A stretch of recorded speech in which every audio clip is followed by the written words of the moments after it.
Baik, assalamualaikum warahmatullahi wabarakatuh. Waalaikumsalam. Sore kawan-kawan, semoga kita semua dalam kondisi sehat walafiat ya pada sore hari ini dengan cuaca yang mungkin agak redup ya, tapi nggak apa-apa, tetap semangat. Alhamdulillah pada sore hari ini kita sudah berkumpul di tempat yang istimewa di Kedai Kopi Rumah Tua di Bekasi. Pada sore hari ini kita akan obrolan santai lah, membahas problem yang akhir-akhir ini viral di tengah-tengah masyarakat kita, yaitu di salah satu provinsi di Indonesia, Provinsi Aceh. Tema yang akan kami bahas pada sore hari ini yaitu terkait perspektif sosiologi pada potensi masalah sosial dan media massa. Untuk judul yang akan kami angkat adalah dampak dinamika sosial dalam penanganan pengungsi Rohingya di Indonesia. Bagaimana kita ketahui bersama, problem terkait pengungsi ini merupakan masalah serius bagi bangsa dan negara kita. Walaupun ada aspek-aspek kemanusiaan yang tidak bisa kita nafikan juga, ya kan, karena tentu saja pengungsi Rohingya ini kan datang dengan berbagai latar belakang umur, tidak hanya orang-orang muda atau kalangan muda, banyak juga anak-anak di situ, banyak juga lansia, dan tentunya harus ada juga pertimbangan kemanusiaan yang mesti kita perhatikan gitu. Tetapi selain hal tersebut, kita juga harus memperhatikan dampak negatif ke depan.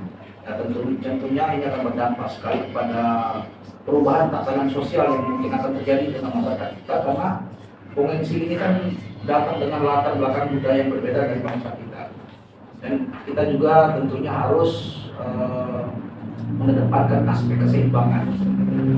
Kalau kita mungkin tidak bisa serta-merta kita lakukan, gitu kan?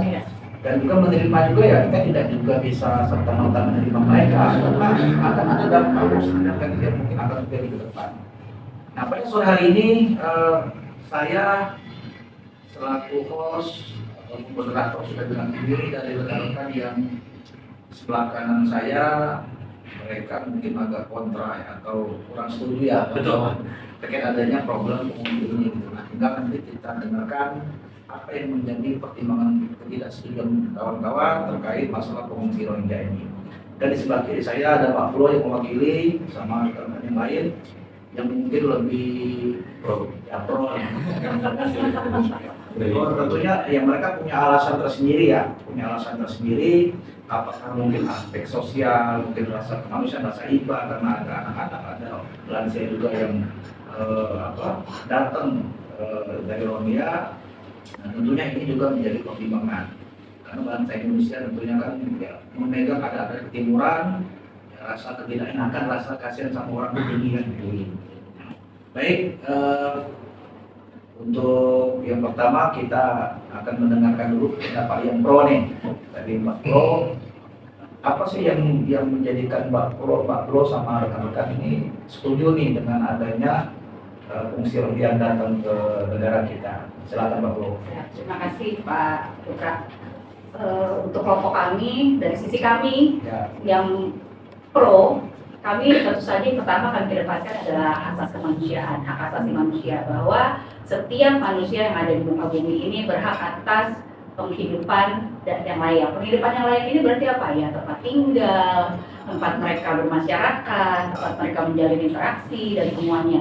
Sementara pengungsi Rohingya ini datang dari asal negaranya Myanmar karena mereka itu dianggap sebagai warga negara ilegal di Myanmar saat Myanmar merdeka.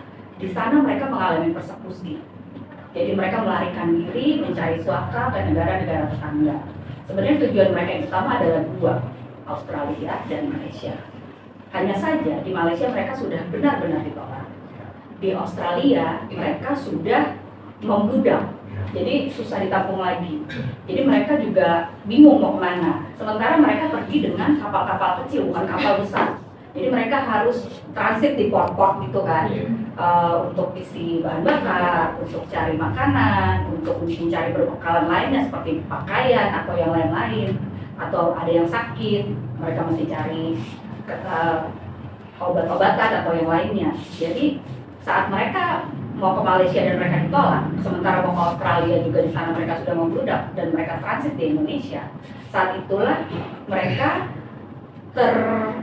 tanpa sadar mereka akhirnya mungkin dalam tanda kutip terdampar ya tadinya di Indonesia. Tadinya Indonesia bukan negara tujuan, tapi akhirnya mereka jadi menetap sudah cukup lama di Aceh gitu. Dan kalau kita melihat dari sisi kemanusiaan, sebaiknya memang pemerintah ini memberikan perlindungan yang layak. Caranya bagaimana ya, bekerja sama dengan UNHCR gitu untuk khusus refugee atau pengungsi gitu. Menurut kamu semua yang Kalau saya lihat ini kenapa di banyak statement negatif gitu tentang pengungsian ini dikarenakan juga masyarakat yang khawatir kalau terjadi kasus seperti di Israel dan Palestina.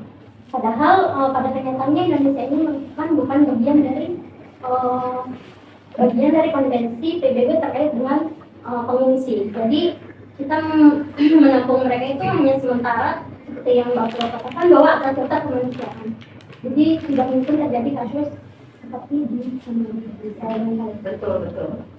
Oke, tadi Mbak kita mengatakan ini sifatnya sementara. Nanti yang menarik di sini, problemnya mungkin bukan baru terjadi baru-baru ya, artinya sudah dari tahun ke tahun sebelumnya juga terjadi. Nah, karena gini, pemerintah kita juga tidak, kalau menurut saya pribadi tidak juga bisa memberikan solusi yang konkret lah kayak masa komisi karena Indonesia negara besar, penduduknya juga besar, gitu ya, punya problem kita sendiri di bangsa kita.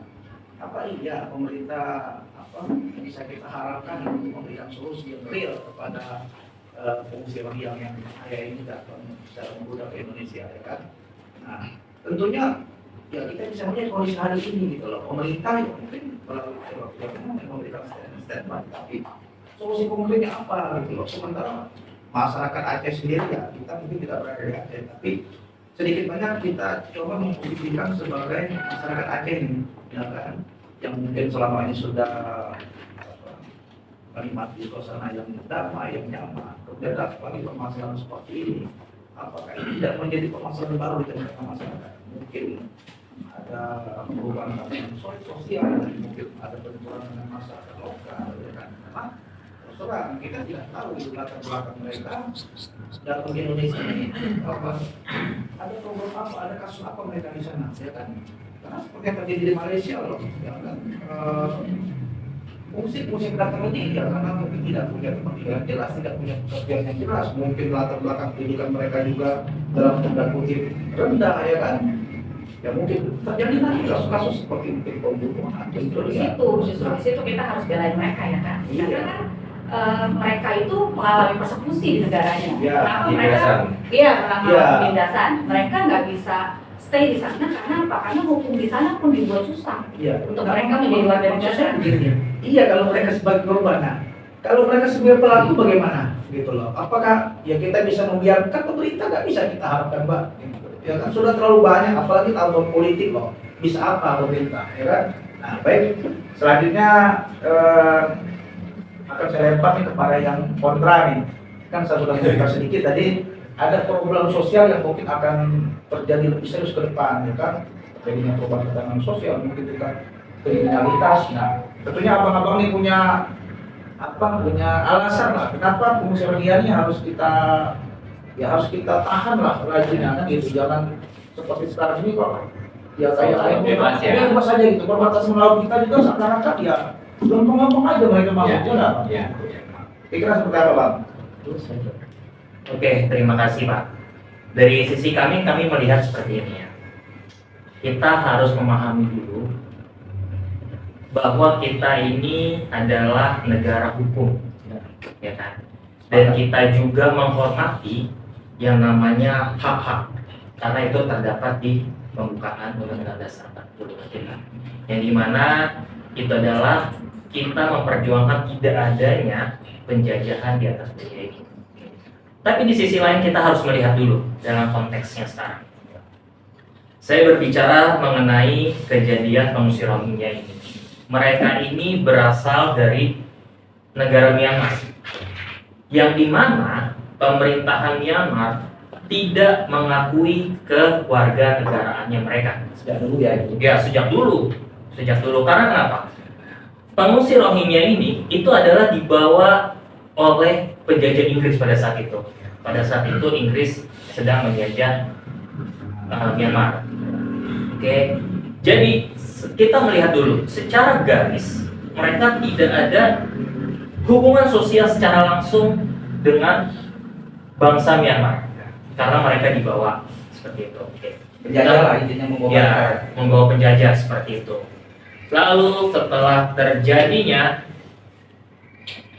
adanya kemerdekaan di Myanmar, akhirnya mereka berlanjut lah seperti itu. Lalu pemerintah Myanmar tidak mengakui warga negara mereka, akhirnya negara itu, yaitu junta militernya juga agar tidak mengakui.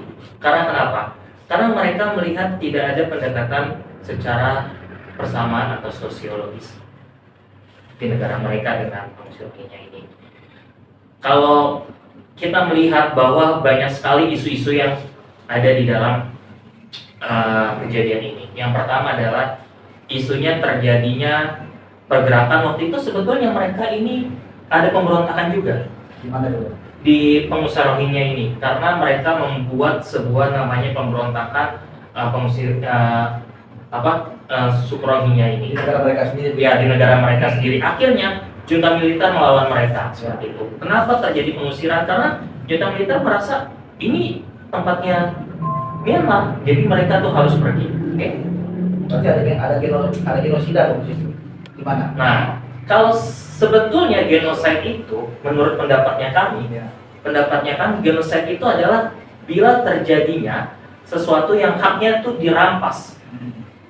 Tapi sebetulnya di sini yang merampas adalah sebenarnya pengungsi Rohingya ini. Karena kenapa? Mereka ini sebenarnya Bangladesh. Kenapa tidak dikembalikan saja ke Bangladesh? Ya, masalahnya kan Bangladesh nggak terima, Bang. Nah, itu dia. Itu makanya itu membuat mereka menjadi stateless, ya kan? Ya. Tapi kita lanjutkan dulu. Akhirnya mereka pergi ke beberapa negara seperti itu. Nah, sebetulnya kita melihat ini adalah bukan kepada kita, kalau secara kita menyetujui kita harus membantu mereka, tapi kita melihat juga kita ini mempunyai banyak sekali isu-isu nasional yang harus kita perbaiki. Jangan sampai kejadian ini membias pada isu-isu nasional kita, kemiskinan, pendidikan yang kurang, dan semua fasilitas ya seperti itu. Jangan sampai fokusnya kita malah lari. Jangan sampai strategi nasionalnya kita malah pergi gara-gara adanya pengungsi Rohingya ini.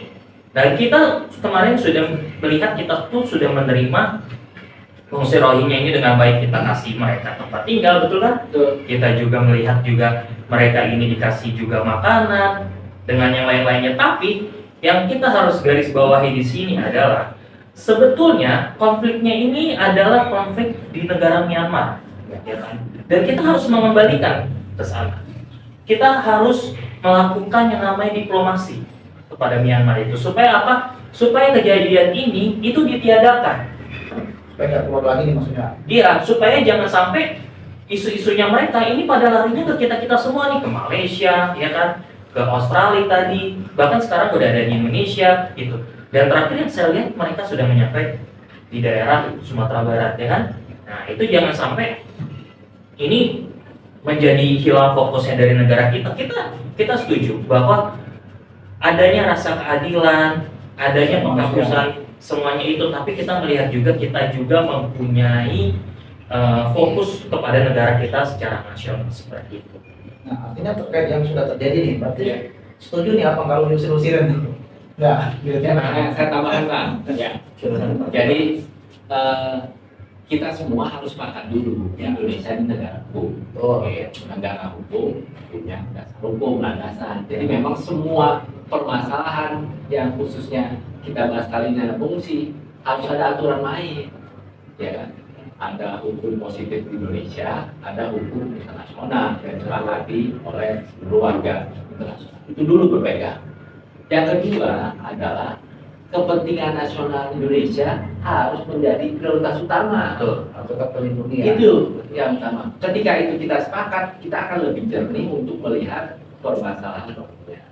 Jadi secara garis besar, kenapa Rohingya, pengungsi Rohingya itu eksodus untuk mengungsi ke luar negaranya karena terjadi militer, ya, persekusi seperti itu. Kenapa bisa terjadi seperti itu? Kan asimilasi dengan penduduk lokalnya tidak terjalan dengan baik, Pak. Jadi kalau dari sejarahnya ini bawa Inggris menjajah Myanmar, lalu tahun 48 Myanmar merdeka, warga lokalnya merasa ini bawaan penjajah, yang ini menjajah saya. Nah, PR-nya adalah harus bisa etnis itu untuk berasimilasi dengan penduduk lokal, gitu. Kan ada rasa nasionalisme dari Myanmar. Kenyataannya tidak terjadi. Bahkan apa yang saya baca dengan saya Mas Daud, mereka membuat satu kelompok bersenjata yang seolah-olah ingin membuat pemberontakan, membuat negara sendiri. Nah, menurut kami itu harus jadi catatan. Ketika ini masuk ke Indonesia, oke. Dan Indonesia kan memang memiliki hak asasi manusia. Karena ada anak loh Bang. Betul, Ada saya setuju. setuju. Kita tidak boleh meragukan itu. Tetapi tindakannya harus berdasarkan hukum positif dan kepentingan nasional. Yang bisa dilakukan Indonesia adalah bekerja sama dengan UNHCR memfasilitasi untuk sampai ke negara tujuan, karena memang itu fungsi UNHCR, ya, menentukan negara tujuan tempat mereka akan mencari suaka, Australia. Nah, Indonesia membantu untuk transit di Indonesia pakai kapal kecil, nggak ada fasilitas, angkatan laut misalnya membantu untuk geser ke Australia. Itu akan lebih manusiawi gitu. Nah, dalam diskusi kita kali ini kan terkait dinamika sosial, Pak. Dalam prakteknya di Indonesia, pengungsi Rohingya ini menimbulkan ketidakstabilan ketertiban umum, cenderung kriminalitas meningkat. Nah, itulah makanya pemerintah harus berhati-hati hal itu jangan melebar dan membuat menjadi isu nasional. Jadi pendapat kami adalah Indonesia hanya memfasilitasi pengungsi ini sampai ke negara tujuan. Nah, Tidak berarti, Indonesia. sorry, Ya, Bang. nah terkait kan kita sering saksikan di media nih sekarang Ya. masalah lokal yang tidak menerima harus menurut Abang gimana? Setuju nggak tuh dengan diusir sama masyarakat lokal nih? Itu sebetulnya gini loh, itu bukan diusir. Kalau diusir itu dalam artian seperti ini. Diusir itu datang langsung kita nggak boleh kayak gini. Ini kita bantu gitu kan. Nah, bagaimana kita melihat mereka diterima, diberikan makanan, diberikan fasilitas tempat tinggal seperti itu. Tapi untuk kebutuhan sosial 3. Oke, baik. Ini abang-abang yang pro nih ya. Kita sini kontrak. Jadi harus netral. Ya, jadi begini, nggak apa-apa, kita open antara akan masyarakat lokal yang menolak kedatangan usul dia yang sudah melakukan langkah-langkah yang baik. Kita itu ya masalah dampak sosial mungkin terjadi dinamika sosial tentang masyarakat terdampak khususnya provinsi masyarakat Aceh yang karena sekarang ini banyak sekali pengungsi Rohingya ya di sana. Ini tadi pro nih Kontra, Pak. kontra ya, kontra.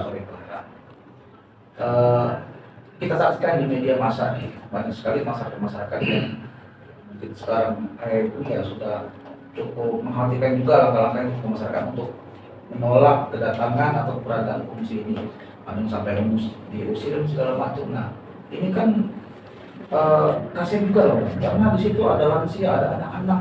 Nah, bagaimana abang melihat ini, apa setuju atau gimana kira-kira solusinya gitu loh? Jadi tidak serta-merta kita hanya kontra saja loh, harus ada pemisahan lah gitu, melihat seperti apa sih langkah yang bagus itu, apakah memang harus diusir-usirin atau seperti apa gitu. Oke, baik, terima kasih.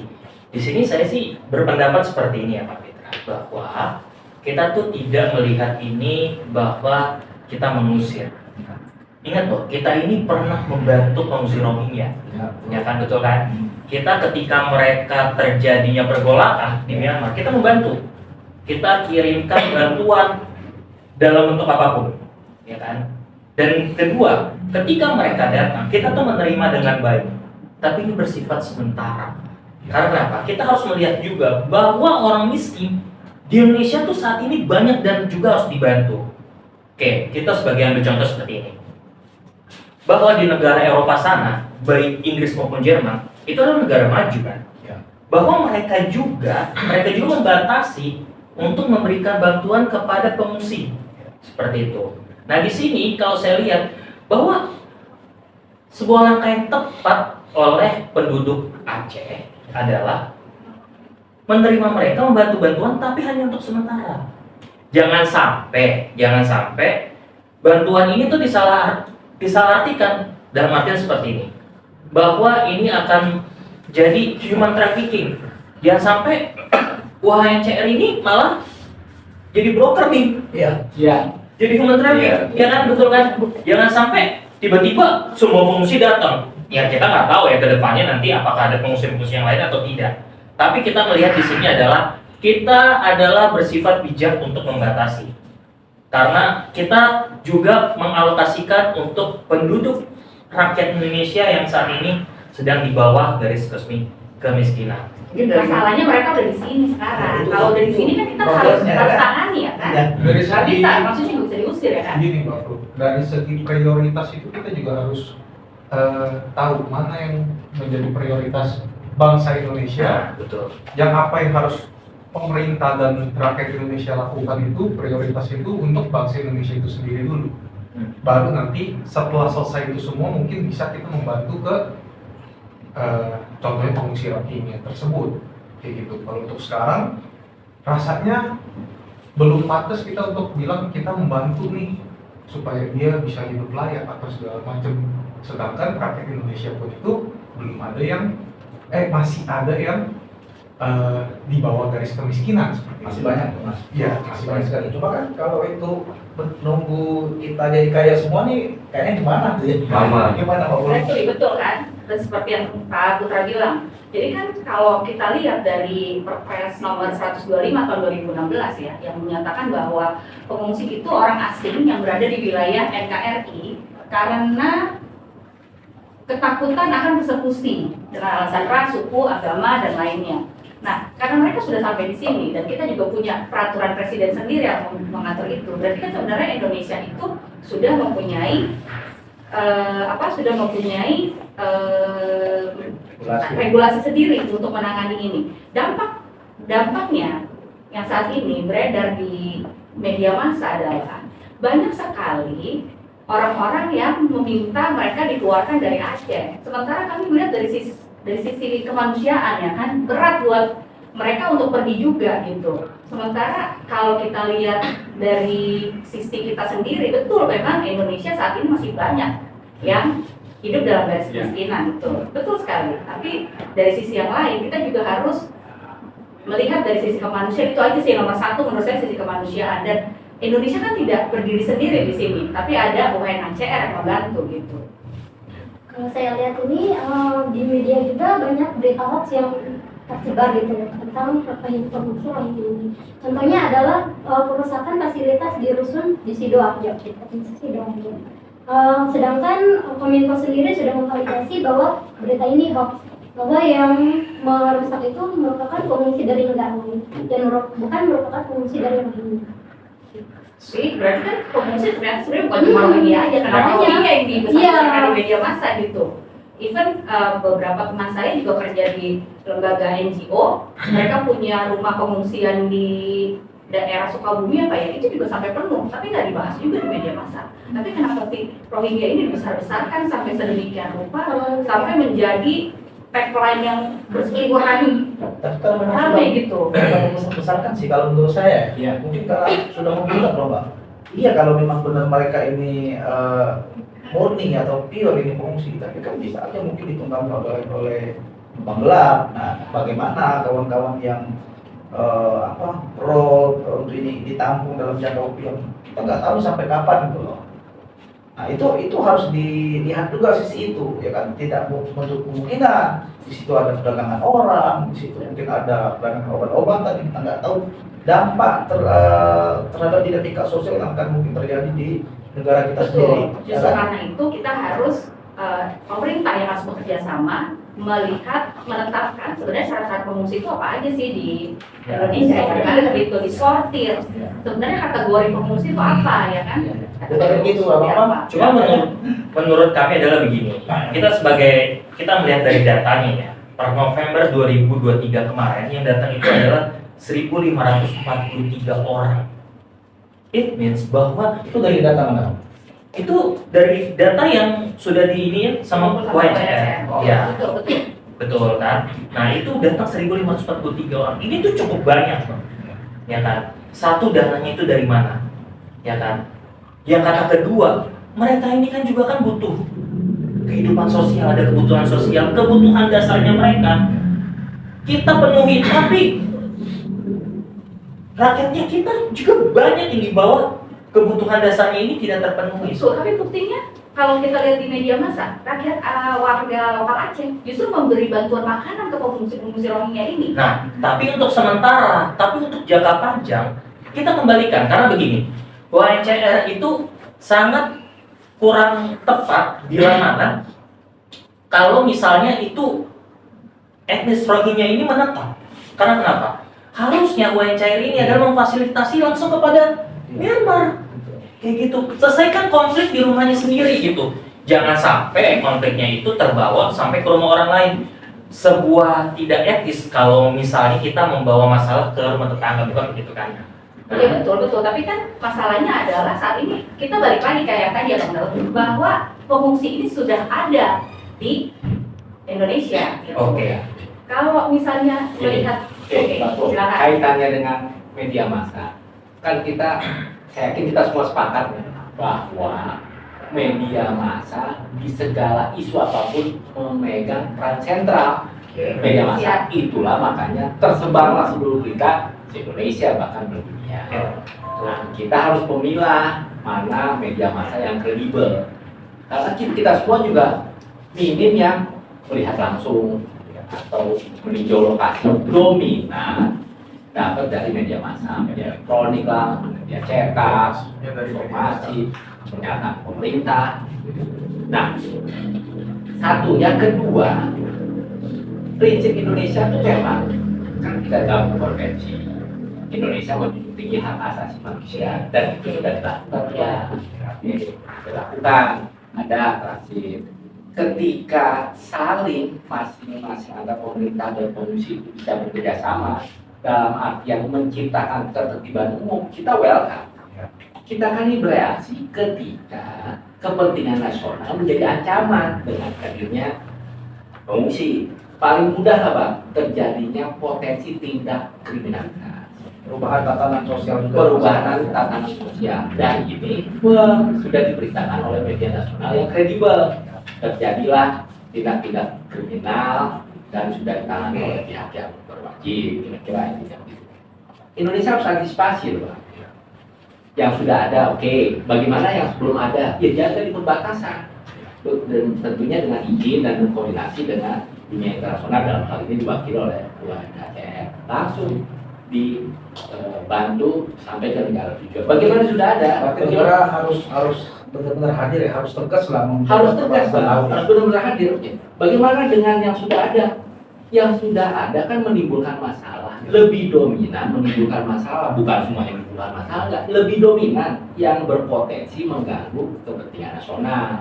Spesifik saat ini misalnya di Provinsi Aceh, oke.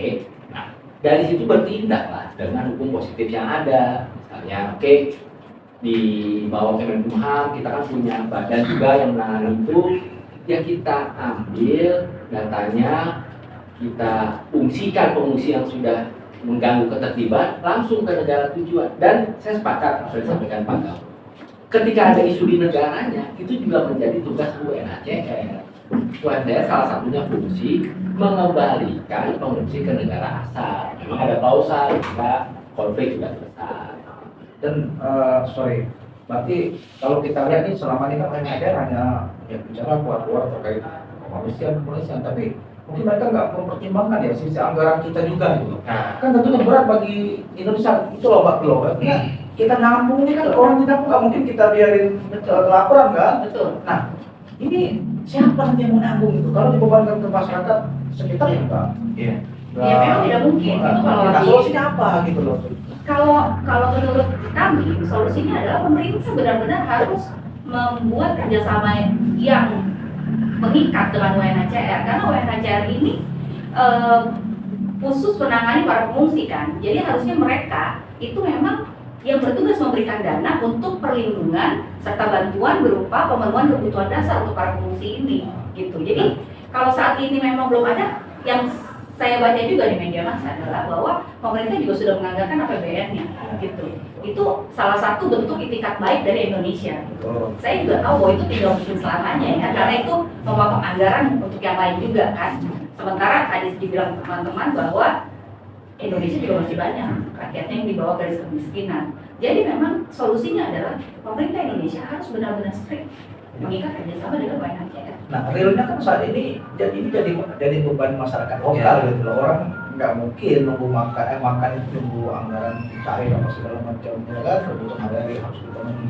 Memang seperti kata Mbak Pus sama rekan-rekan tadi, apa ya, kita harus mempertimbangkan sisi manusia karena ada anak-anak ada lansia. Ya kita paham, itu nggak bisa kita nafikan lah. Yang namanya sisi kemanusiaan itu tentunya sangat penting, sangat perlu diperhatikan. Tetapi anggaran ini loh Pak, ini yang mungkin dari kawan-kawan tadi itu yang salah satu yang harus kita Perhatikan Iya, gitu. Karena kita memberi makan orang lain malah membebani keuangan negara sendiri itu kan juga dia akan jadi problem tersendiri ya, mungkin seperti itu ya. Iya, oke. Nah, jadi gimana yang kita menyikapi itu gitu loh. Gitu. Jangan sampai adalah seperti ini, maksudnya kami adalah ini menjadi beban negara. Ya. Oke, anggaplah kita mengambil pendapat dari Mbak Flo tadi bahwa UNHCR akan bertanggung jawab untuk biayanya mereka ini semua. Tapi ketika biayanya itu tidak terlaksana, ya kan? Ngasih makan siapa gitu? Siapa yang mau ngasih makan? Kita lagi. Yang kita takuti bahwa kita menerima mereka hanya untuk sementara. Tapi ketika ini untuk dijangka waktu yang panjang, kita ini harus mempunyai dasar juga bahwa kita ini juga mempunyai beban nasional yang harus kita selesaikan juga. Apakah itu kemiskinan, stunting, dengan yang lain-lainnya.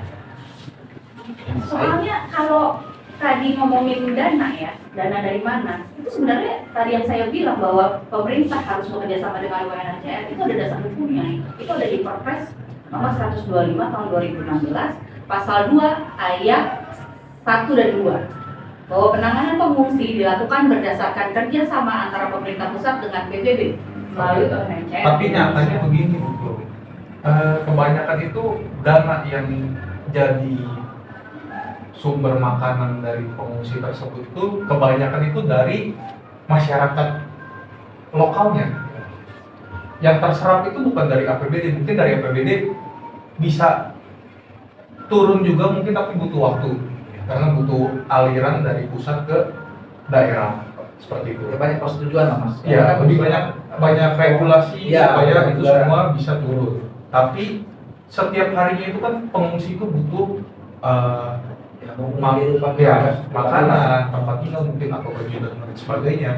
Yang mana itu mungkin terserap dari masyarakat lokal. Jadi keuangan masyarakat lokal itu mungkin karena mereka takut juga mereka melakukan tindakan kriminal.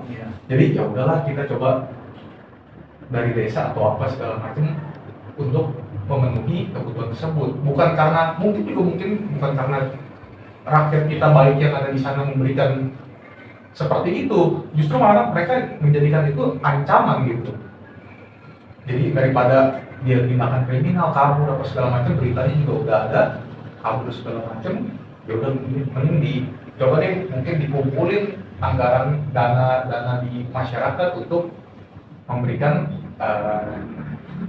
kebutuhan mereka seperti Berarti itu. apa seakan-akan ada keterpaksaan dari masyarakat? Mungkin juga. Iya. Karena menurut saya seperti ini, harusnya seperti ini apa ya? Bahwa kan kita harus mengakui bahwa kedaulatan negara itu ada di tangan rakyat. Ya, kita harus paham dulu sesuai dengan Undang-Undang 45 itu adalah kedaulatan tangan rakyat. Kalau rakyat itu menolak, harusnya otoritas negara juga harus melihat untuk hal itu. itu tadi. Kalau rakyat itu tidak menyetujui bahwa ini menetap secara lama, pemerintah juga harus mengambil tindakan untuk hal itu. Tapi rakyat juga ya mungkin nggak boleh juga mas mengambil tindakan hukum sendiri gitu loh. Malah nanti akan jadi problem sosial yang baru. Dan memang enggak kan, memang rakyat Indonesia memang senang membantu ya kan, Iya. kan? Kan seperti yang Mas kita tadi ngomong bahwa kita itu nggak mungkin melukai dulu untuk membantu mereka gitu. Ya kan, nggak mungkin berdiam diri ya kan, karena Cuma kalau rakyat Indonesia di- memang terkenal ramah ya kan. Cuma kalau dibiarin terus, ini siapa yang mau nanggung loh mbak? Itu kan hari-hari mereka. Ya kalau seperti yang tadi mbak katakan sama kawan-kawan juga, ini kan hanya untuk sementara. Sementaranya kan harus ada limit waktu.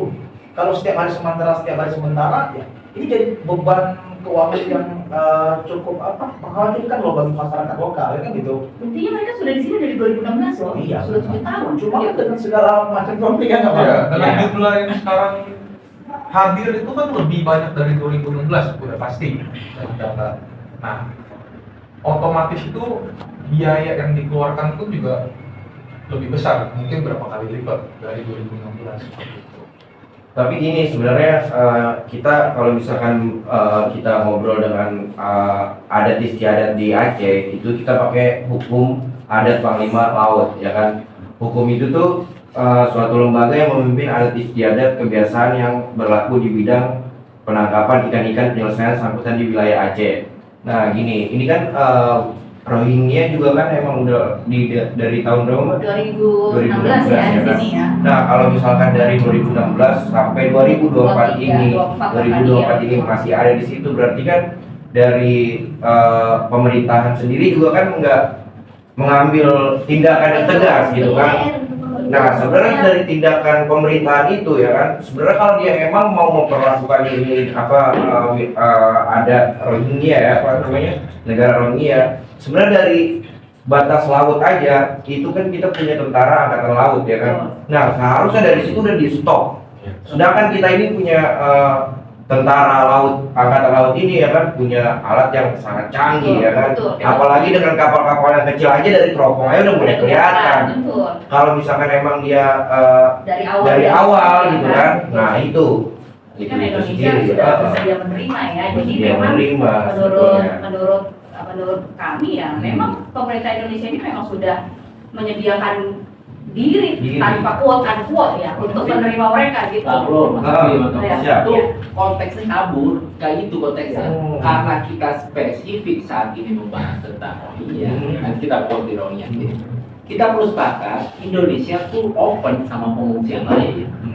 Jadi nggak setiap pengungsi di negara A usir kabur, nggak boleh usir, tidak. Memang karena kita bagian dari warga internasional, kita menaati konvensi nomor 51, sebenarnya welcome. Itulah yang terjadi kepada pengungsi Rohingya. Welcome kita, makanya seperti yang sampaikan Mas Abi, boleh tuh dari TNI Angkatan Laut masuk, boleh. Oke. Kita kan bereaksi, pemerintah bereaksi ketika pengungsi manapun spesifik Rohingya menjadi ancaman ketertiban sosial, misalnya dengan isu-isu biaya salah satunya, pendekatan dinamika sosial dengan masyarakat Aceh. Masyarakat Aceh punya adatnya sendiri yang dijunjung. Itulah makanya spesial. Di Indonesia kan Aceh negara provinsi spesial, itu satu Istimewa. istimewa. Ketika selalu mengutamakan hak asasi manusia itu benar dan ini dilakukan oleh Indonesia. Oke. Bagaimana ketika ini menjadi ancaman, bahkan menjadi ancaman bagi kedaulatan NKRI yang harga mati, kan kita harus usir. Gitu. Jadi misalnya diindikasikan bisa terjadi pergolakan sosial, bahkan sampai terjadi misalnya pemberontakan yang sifatnya sudah melawan tentara nasional. Itu kan memang ada. Balik-balik ke tadi kan, makanya saya juga setuju bahwa itu memang mengancam.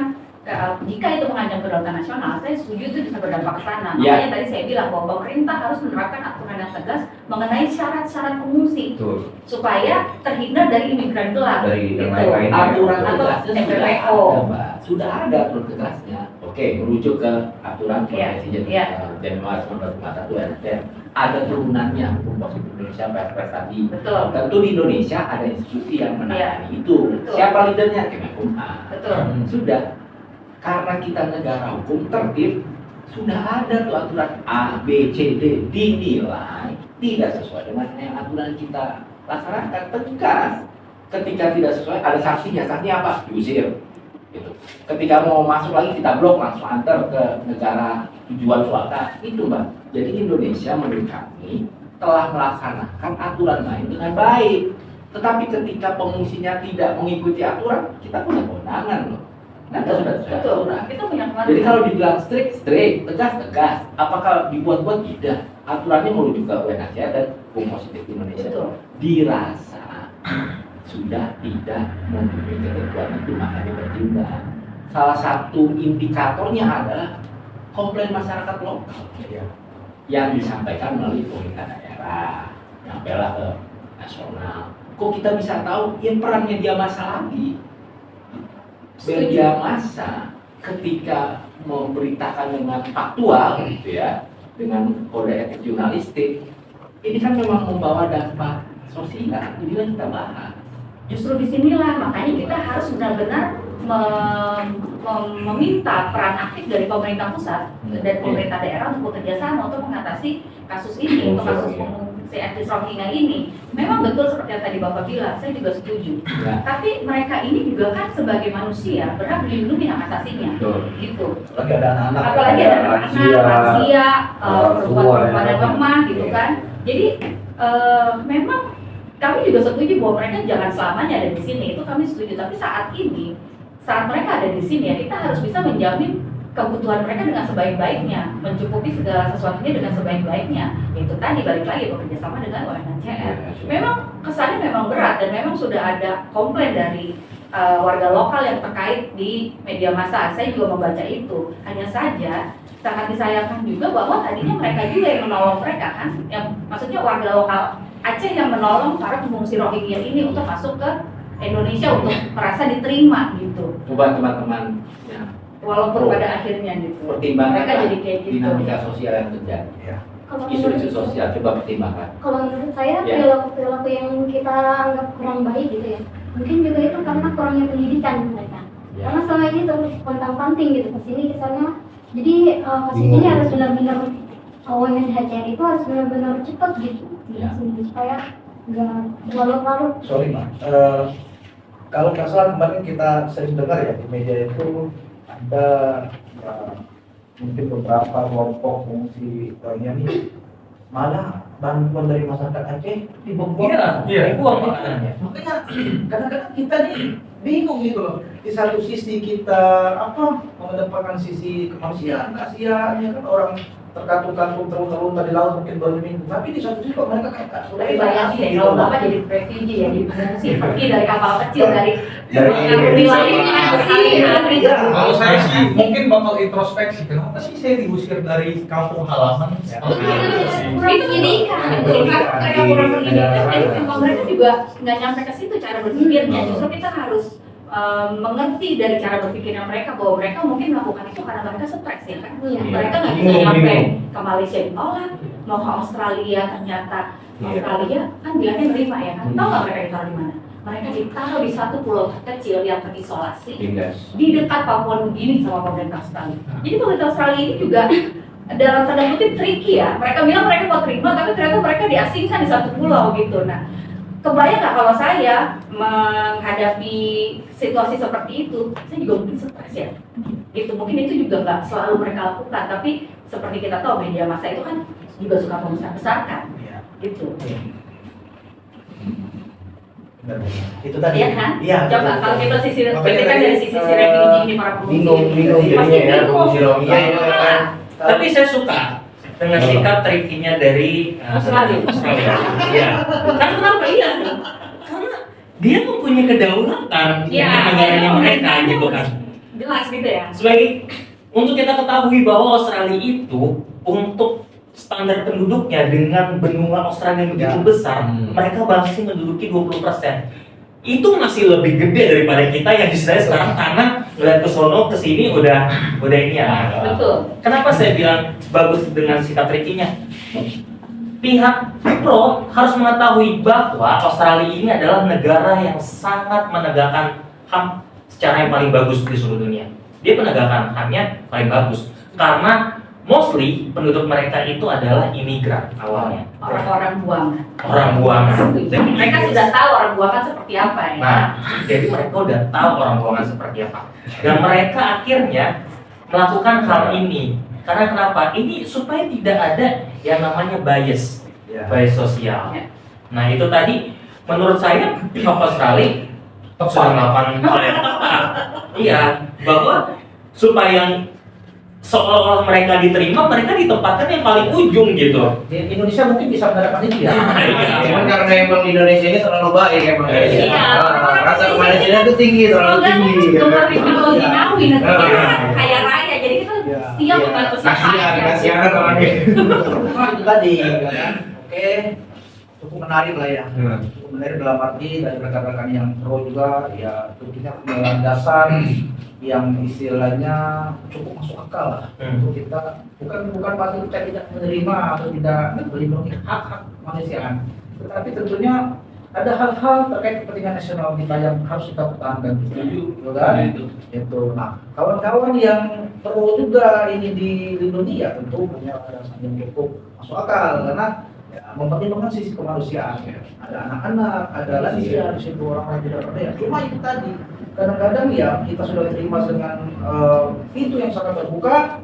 Ya, mereka kadang melunjak nih, seperti yang saya sampaikan tadi, makanan yang diberikan oleh beberapa masyarakat dibuang-buangnya. Nah tentu dari dua perspektif ini kita harus mencari titik keseimbangan yang ideal. Jangan sampai juga kita sebagai bangsa Indonesia yang menjunjung tinggi hak-hak kemanusiaan malah melakukan pelanggaran HAM. Tapi di satu sisi juga kita sebagai bangsa Indonesia harus memperhatikan, harus juga mempertahankan kepentingan nasional kita. Jangan sampai dijajah oleh negara lain. Karena segala sesuatu kan kalau dibiarkan terus tidak kemungkinan ke depan akan menjadi problem sosial, problem kebangsaan yang sangat serius yang tentunya akan membahayakan kedaulatan negara kita. Karena pengungsi ini tidak serta merta yang datang adalah benar-benar pengungsi, bisa aja ditunggangi oleh penumpang gelap, mungkin ada di situ tindak pidana perdagangan orang atau mungkin bisa ditusuki dengan perdagangan obat-obat. Tapi kita nggak tahu, kalau kita kayaknya terlalu apa ya, terlalu longgar sekali. Nah, saya pernah beberapa tahun yang lalu ke wilayah Anambas dan Tunas, saya pikir gampang sekali orang mohon ya curi-curikan sebenarnya. Karena bebas kita, apalagi ya mungkin walaupun dijaga kan melihat orang terkatung di tengah laut, nggak mungkin dong tentara tiba-tiba serta merta menenggelamkannya kan. Jadi ada beberapa hal yang memang harus kita perhatikan lebih serius terkait masalah pengungsi online ini.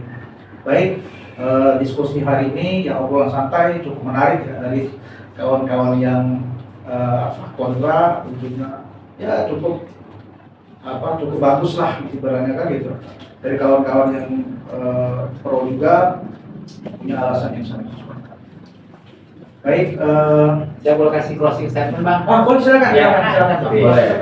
Jadi dari tim kami, tema kita kan dinamika sosial dan media massa. Fokusnya ke posisi ekonominya. Berangkat memang dari media massa, pemerintahan yang tentunya dapat ditangguhkan. Terdampaklah seluruh masyarakat Indonesia dari sisi sosial. Kalau dinamika sosialnya tuh, protes, yang di Jawa protes, yang di Kalimantan protes, padahal mereka tidak menerima. Tapi itulah kesatuan, rasa satuan. Kan? Jadi protes itu pengungsi Rohingya karena memperlakukan tidak etis semena-mena terhadap warga lokal. Jadi dari sisi kami, Bang, Indonesia negara hukum, punya aturan main, punya nasional dan warga internasional juga, dan itu sudah dilakukan. Yang kedua, kita harus junjung tinggi hak asasi manusia, itu sudah dilakukan. Yang tidak kalah penting adalah kepentingan nasional dan kedaulatan negara. Saat ini kita bicara nih, menurut kami pengungsi Rohingya sudah menjadi ancaman. Jadi Indonesia kami rekomendasikan untuk bersikap tegas. Apa yang dilakukan? Mengusir pengungsi yang sudah ada ke negara tujuan dengan koordinasi UNHCR dan memblok pengungsi-pengungsi khususnya Rohingya karena isunya Rohingya yang akan masuk ke wilayah NKRI untuk diblok oleh Tentara Nasional segera dikawal ke negara tujuan. Itu Bang. Baik, siap, terima kasih. Nah, kemudian dari kawan-kawan gimana yang Dari pro kita, kalau dari kami tetap nomor 1 HAM, gitu. Mereka tetap harus dilindungi hak asasi manusianya, mereka harus diberikan perlindungan yang layak, mereka harus diberikan fasilitas yang memadai selama mereka masih ada di Indonesia. Pemerintah sudah mengatur itu di Perpres bahwa mereka menerima pengungsi Rohingya di Indonesia, jadi mereka harus memfasilitasi. baik, terima kasih closing statement-nya dari rekan-rekan yang pro maupun dari rekan-rekan yang kontra terkait problem pengungsi Rohingya ini. Kita bisa menarik kesimpulan intinya Indonesia sebagai negara yang menjunjung tinggi hak tidak menafikan hak-hak atas kemanusiaan karena kita sebagai warga dunia internasional. Tetapi juga kita sebagai bangsa Indonesia punya kepentingan internal, juga harus melindungi segenap kepentingan nasional kita, terutama masyarakat yang terdampak dengan kedatangan pengungsi Rohingya. Baik, saya rasa cukup diskusi hari ini. Kalau kita ini kayaknya asik sekali gitu, sampai pakai waktu gitu. Udah hampir 1 jam kita. Terima kasih. Aplaus dulu ya Bang ya. Ya, oke. Terima kasih kepada rekan-rekan yang sudah memberikan atensi yang luar biasa terkait diskusi hari ini. Demikian, semoga ini menjadi manfaat masyarakat bagi kita semua. Kami dari Fakultas Hukum Universitas Marsikal Surya Dharma dengan ini mengucapkan terima kasih atas pada semua pihak yang telah membantu berjalannya diskusi ini, terutama kepada Ibu dosen pengampu, Ibu Serepina. Semoga ini menjadi motivasi bagi kami rekan-rekan mahasiswa untuk lebih baik lagi ke depan. Lebih dan kurang kami mohon maaf. Selamat sore. Wassalamualaikum warahmatullahi wabarakatuh. Selamat sore.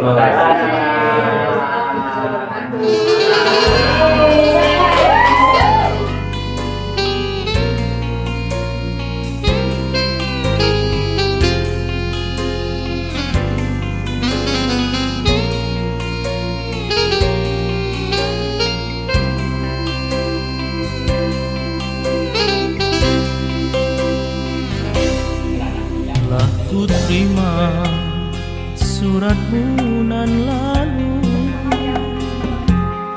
penuh sanjung